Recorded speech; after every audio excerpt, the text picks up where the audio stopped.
ত্রয়োদশ জাতীয় সংসদ নির্বাচন উপলক্ষে জামায়াত নেতৃত্বাধীন 11 দলীয় নির্বাচনী ঐক্যে 300 সংসদীয় আসনের মধ্যে 253টি আসন বণ্টন করা হয়েছে। এর মধ্যে জামায়াতের 179, জাতীয় নাগরিক party NCP 30, Bangladesh Khelafat Majlis 20, Khelafat Majlis 10, liberal Democratic party LDP 7, আমার বাংলাদেশ পার্টি 3, নেজামে ইসলামী পার্টি 2 ও বাংলাদেশ ডেভেলপমেন্ট পার্টি 2টি আসনে প্রতিদ্বন্দ্বিতা করবে। বাকি ইসলামী আন্দোলন, বাংলাদেশ জাতীয় গণতান্ত্রিক পার্টি ও বাংলাদেশ খেলাফত আন্দোলন এই 3টি দলের মধ্যে কার কতগুলো আসন দেওয়া হবে তা পরে জানানো হবে বলে জানান জামায়াতে ইসলামীর আমির ডাক্তার শফিকুর রহমান। এই সংবাদ সম্মেলনে ইসলামী আন্দোলন বাংলাদেশের নেতারা উপস্থিত না থাকলেও শুক্রবার বিকেলে সংবাদ সম্মেলনে 11 দলীয় নির্বাচনী ঐক্যের বিষয়ে তারা জানাবে।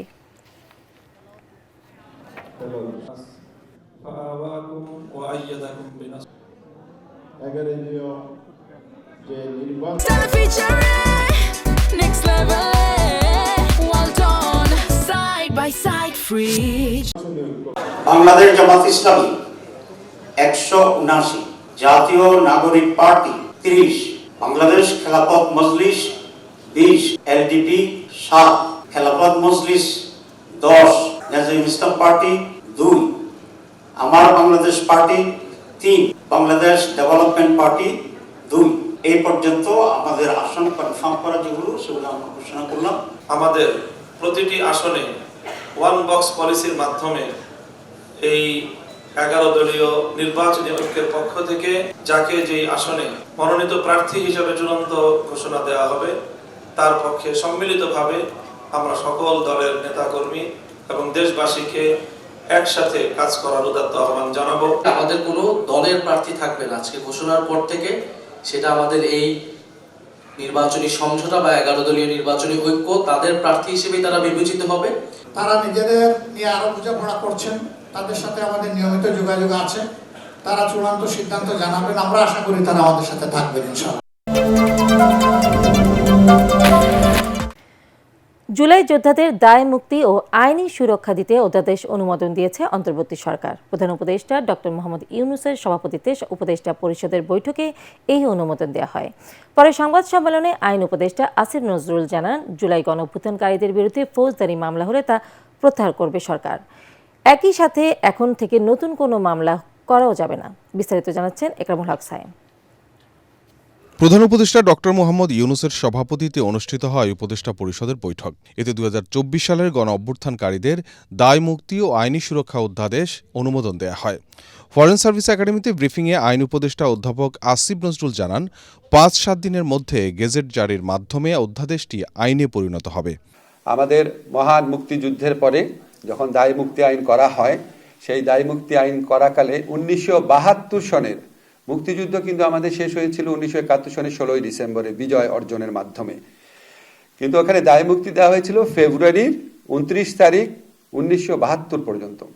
তা আমরা এত দূর বিস্তৃত করি নাই, আমরা জুলাই অগাস্ট, আমরা জুলাই গণঅভ্যুত্থানের যে ডেফিনেশন আছে আমাদের বিভিন্ন ঘোষণাপত্র, জুলাই সনদ, সেটাকে বিবেচনায় রেখে জুলাই অগাস্টে সংগঠিত ফৌজদারি কার্যাবলী। আইন উপদেষ্টা বলেন, জুলাই অভ্যুত্থানকারীদের বিরুদ্ধে ফৌজদারি মামলা হলে তা প্রত্যাহারে পদক্ষেপ নেবে সরকার। অলরেডি যদি কোনো মামলা হয়ে থাকে, জুলাই গণঅভ্যুত্থানকারীদের বিরুদ্ধে ফৌজদারি মামলা, রাজনৈতিক প্রতিরোধের উদ্দেশ্যে সংগঠিত কার্যাবলীর কারণে যদি কোনো ফৌজদারি মামলা হয়ে থাকে, তাহলে সেই মামলাগুলো প্রত্যাহার করার পদক্ষেপ সরকার নিবে এবং এখন থেকে নতুন কোনো মামলা করা তাদের বিরুদ্ধে জুলাই অগাস্টে সংগঠিত রাজনৈতিক প্রতিরোধের উদ্দেশ্যে সংগঠিত কার্যাবলীর দায় দায়িত্ব থেকে এর জন্য যদি কোনো নতুন মামলা করা হয়, সেই নতুন মামলা করা যাবে না। একই সাথে আসিফ নজরুল আরও জানান, কোনো হত্যাকাণ্ডে ফ্যাসিস্ট সরকারের পতনের সম্পর্ক না থেকে যদি ব্যক্তিগত সংকীর্ণ স্বার্থ থাকে, তাহলে মানবাধিকার কমিশনের শরণাপন্ন হতে পারবেন ভিকটিমের পরিবার। লোভের বশবর্তী হয়ে বা প্রতিশোধ স্পৃহা থেকে ব্যক্তিগত এবং সংকীর্ণ স্বার্থে কেউ যদি হত্যাকাণ্ড ঘটায়, তাহলে তাকে দায় মুক্তি দেওয়ার উদ্দেশ্যে আইন করা হয় নাই।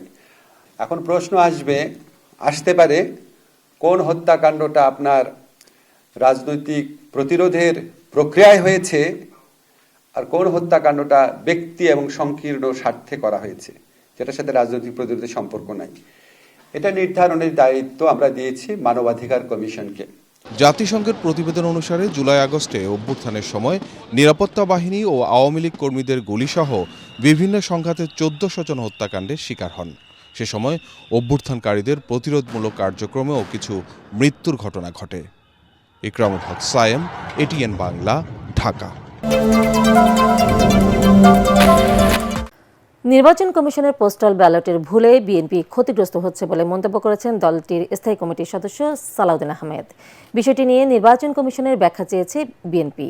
দুপুরে আগারগাঁও নির্বাচন কমিশনে প্রধান নির্বাচন কমিশনারের সাথে সাক্ষাৎ শেষে গণমাধ্যমকে তিনি এসব কথা বলেন। এদিকে বিকেলে প্রধান নির্বাচন কমিশনারের সাথে বৈঠকে জামায়াতের সহকারী সেক্রেটারি জেনারেল হামিদুর রহমান আজাদ বলেন, প্রশাসনের নিরপেক্ষতা ছাড়া লেভেল প্লেইং ফিল্ড সম্ভব না। এছাড়া নির্বাচন কমিশনের গ্যাজেটের সীমানা অনুযায়ী আগামী 12 ফেব্রুয়ারি পাবনা 1 ও 2 আসনের নির্বাচন করতে বাধা নেই বলে আদেশ দিয়েছেন আপিল বিভাগ। তরিক ইসলামের রিপোর্ট। দুপুরে নির্বাচন কমিশন কার্যালয়ে প্রধান নির্বাচন কমিশনারের সাথে সাক্ষাৎ করতে আসেন বিএনপির স্থায়ী কমিটির সদস্য সালাউদ্দিন আহমেদের নেতৃত্বে প্রতিনিধি দল। বৈঠক শেষে গণমাধ্যমের সাথে কথা বলেন সালাউদ্দিন আহমেদ। এ সময় ভোটারদের নির্বিঘ্নে ভোট প্রদান নিশ্চিতে ইসির প্রতি আহ্বান জানান তিনি।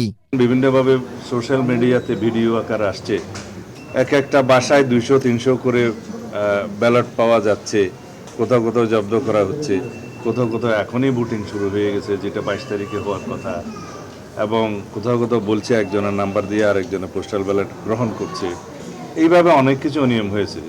যেহেতু বাংলাদেশে প্রবাসীদের ভোটদানের এই নিয়মটা এই প্রথম এক্সারসাইজ হচ্ছে, এখানে কিছু ভুলভ্রান্তি থাকতে পারতো, তবে যে ভুলভ্রান্তিটা হচ্ছে এখানে আমরা ভিক্টিমাইজড, আমরা ক্ষতিগ্রস্ত হচ্ছি।